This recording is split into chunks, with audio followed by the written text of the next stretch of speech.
no matter the location. From O-A-K-L-A to L-V, I'm a Raider. Raider Nation, what's going on? You're watching the Raiders Report. Mitchell Renz ready to break all of this crazy free agency stuff down. I'm going to be walking you through this Raiders free agency tracker. That way you guys can stay up to date on everything that's happened to this point. As it stands right now, the Raiders have $26.61 million in terms of overall cap space. This is reflecting the Yannick Ngakoue signing and the release of Rodney Hudson. The NFL salary cap obviously is $182.5 million. The cap has gone up, it's gone down, we've gone side to side. I'm curious to see what the Raiders ultimately do here, whether they are going to try to invest in the offensive line, whether they're going to continue to try to invest in the defense. I'm going to start this show off with the breaking news that happened today around the center Rodney Hudson. So originally the report was that the Raiders have released Rodney Hudson. That's still true. The issue is, or the part that when I broke down the video that we didn't get because we did it so early, was that Hudson actually asked to be released by the Raiders. So this was surprising because he still had 2 years left on his contract. He was one of the best centers, if not the best center of all football. And it's going to be a dead cap hit of $15.61 million for the Raiders. Now, obviously, if you look at it, if they cut him, let's say, or they release him technically officially after June 1st, it could save the Raiders $6.4 in salary cap. But this is in terms of a youth movement. I was very, very surprised by this move. Also, here's the latest on Kyle Long. Kyle Long visited the Raiders on Monday.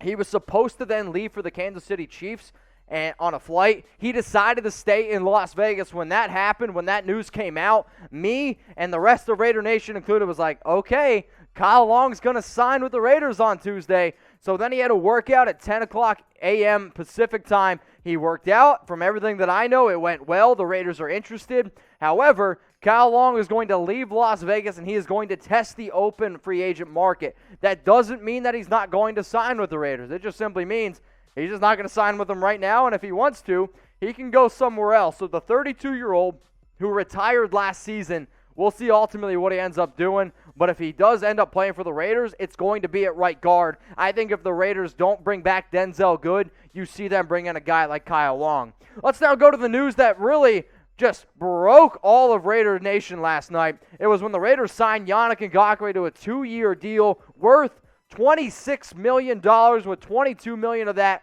guaranteed. He was the best 4-3 defensive end in all of 2021 NFL free agency. I came on here on the show on the Raiders Report, and I talked about if the Raiders could sign one edge rusher, I want it to be Yannick. But I thought it was going to be like, honestly, y'all, like $17, $18 million a year. I was thinking it was going to be like Shaq Barrett, Bud Dupree type of money. Instead, I actually thought the Raiders came away with like bandits. I mean, it's really hard to be able to find a player who's had at least 8 sacks in 5 years. And he's only 25 years old. I give a shout-out to Yannick. I give a major shout-out to his agent, because in 2 years, he's going to be 27 years old. The cap's going to be a lot higher, and he's going to be ready to just really, really cash in on a big-time payday. The main reason why I was excited, the biggest issue with the Raiders since I've been covering them is they can't get after the quarterback. Well, guess what? Yannick Ngakoue can get after the quarterback. Here's the most QB pressure since 2016.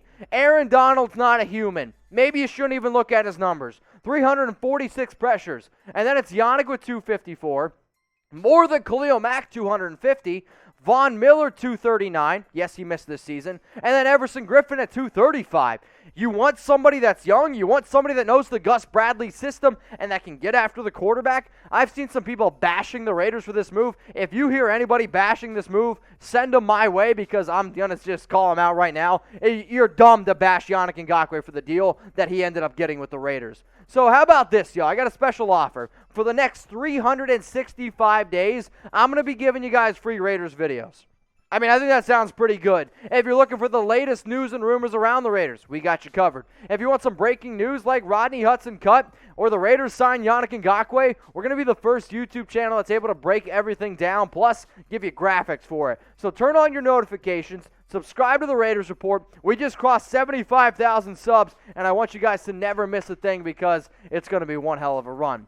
So let's now also look at some of the other moves that happened that were with old Raiders players that are now in some new places. Nelson Agholor signed a 2-year deal $26 million with the New England Patriots. There was a report out there that the Raiders offered him 3 years, $22 million. And my projection for the offseason, I thought the Raiders were going to give him 3 years, $24. They actually lowballed him a little bit, and instead he skipped his way all the way to New England. The Raiders were interested, but there's nobody in their right mind that should have paid Nelson Agholor $13 million a year. He had a great year. There's no way in hell I would have paid him $13 million. So be honest with me here. What do you guys grade the Agholor deal? 2-year, $26 million. I want you to grade it not as if you're the Raiders, but like if you were the New England Patriots. How would you grade it? A, B, C, D, or F?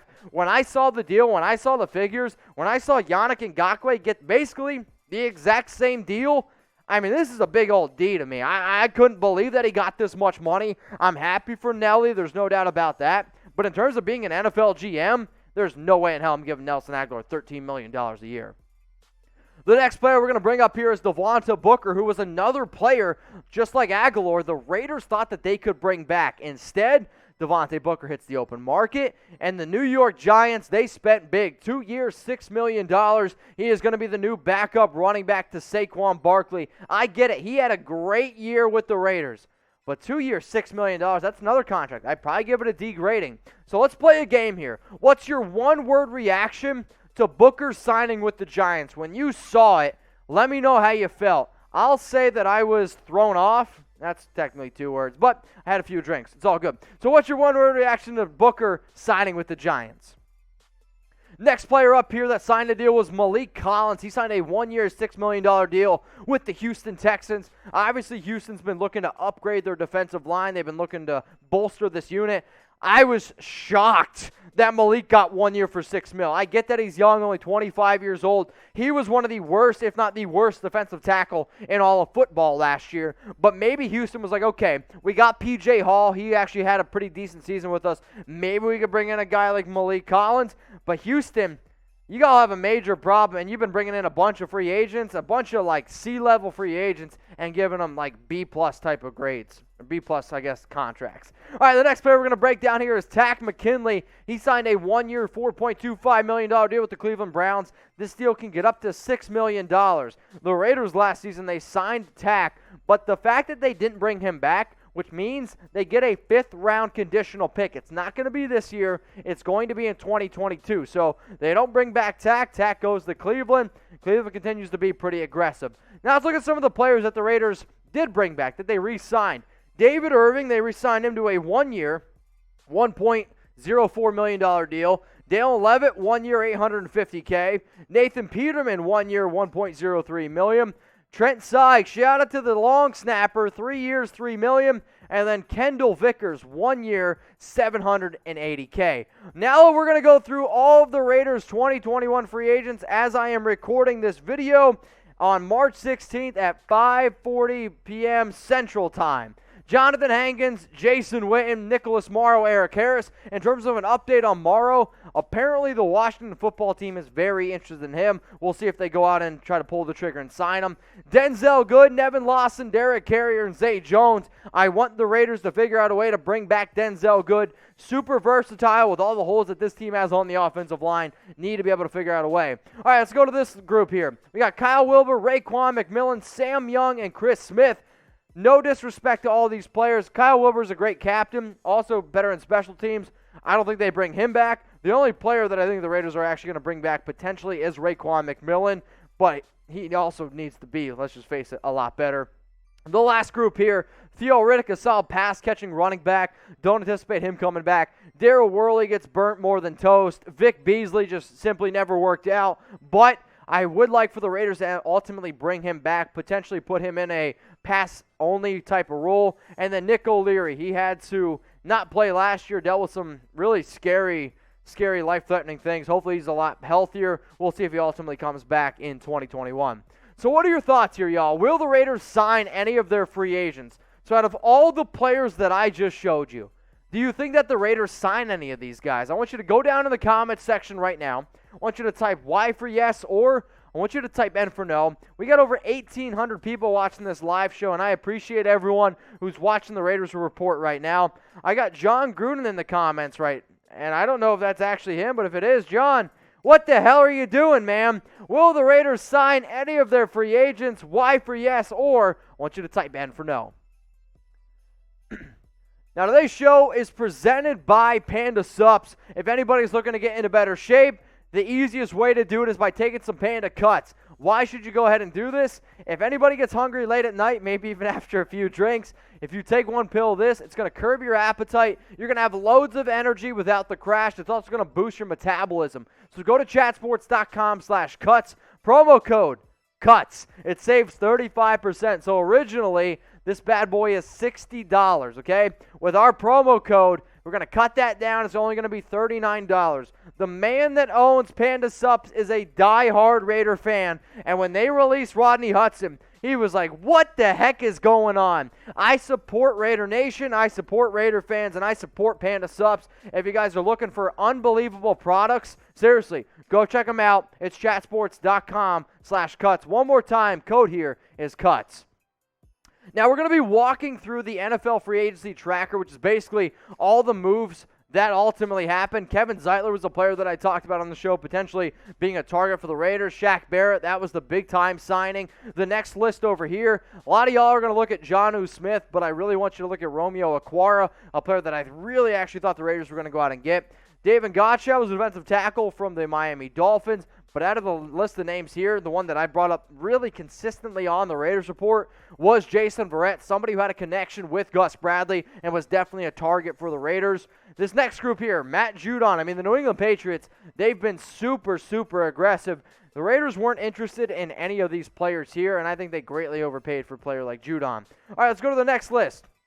Dietrich Weiss, another solid defensive lineman who can also go back into coverage. You can see Maliek Collins there, a familiar name. But Cam Sutton, he ends up going to the Pittsburgh Steelers. Corey Linsley, I wish the Raiders, if they would have done the whole Rodney Hudson thing, they would have done it earlier, because if you could have brought in Corey Linsley, who's been one of the best centers in all of football, that would have been a great deal. I was also hoping they get a guy like Shelby Harris. He's going to stay in the division, though. He's going to go with the Denver Broncos. My favorite move, the one at the top, Yannick Ngakoue, Nelson Agholor, that was a fat contract. Leonard Floyd just greatly overpaid there. Joe Thomas as well. We'll see what happens there. Ronald Darby, he's going to go to the Denver Broncos. Obviously, they need a lot of help at cornerback. They let go of A.J. Boye, which makes a lot of sense. Corey Davis, he signed a wide receiver deal with the New York Jets. Has not been a lot of action around the wide receiver market as it stands. I mean, still Kenny Galladay's out there. Juju Smith-Schuster, Curtis Samuel, T.Y. Hilton, a lot of talented players. Will Fuller as well. Bud Dupree, he signed a big deal with Tennessee, which I was shocked about. I mean, if you would have told me a player signed for 5 years, $82.5 million, I might have actually said it was Yannick Ngakoue. Like, that's how much I really thought he was going to get. Carl Lawson, Matt Filer, also two players that I thought the Raiders were going to be very heavily interested in. Trey Hendrickson, that dude got paid. He's coming off a year we had over 14 sacks with New Orleans. 4 years, $60 million. Dalvin Tomlinson, 2 year, $22 million. Thought that was great value there. Hunter Henry, I was really surprised that he signed with New England. Apparently, though, they're just trying to bring back the whole Rob Gronkowski and Aaron Hernandez two tight end set. Hunter Henry, Jonnu Smith is going to be difficult. Ryan Fitzpatrick, he signed with Washington, which I think actually makes it a lot more difficult for the Raiders to ultimately move on from Marcus Mariota. Tyus Bowser, a very underrated outside linebacker. The Chiefs, they retained Taco Charlton. Rayshawn Jenkins is a player that I knew that the Raiders were interested in. I was saying $4 million a year. He got a lot more than that. The Jags, they had money to spend, and they ended up spending on Rayshawn. Good for him. No way the Raiders would have paid that much. And then we're going to go to this list here. Mike Hilton, another player to keep in mind. And then, as you guys can see down below, Takkarist Mckinley, his deal was 1 year, actually $4.25 million, can get up to $6 million. And then also Leonard Williams, he signed his deal, 3 years, $63 million. I would have been more than happy to give Leonard Williams that type of money, but obviously New York, they franchise tagged him, and then they went out and spent big. Andy Dalton, he signed a deal for 1 year, $10 million, and can get up to $13 million. A few more that just kind of came across right before I went live. Marvin Jones, 2 years, $14.5 million, and then Tyrod or Tyrod, however you want to pronounce it, he signed his deal for 1 year, $12.5 million.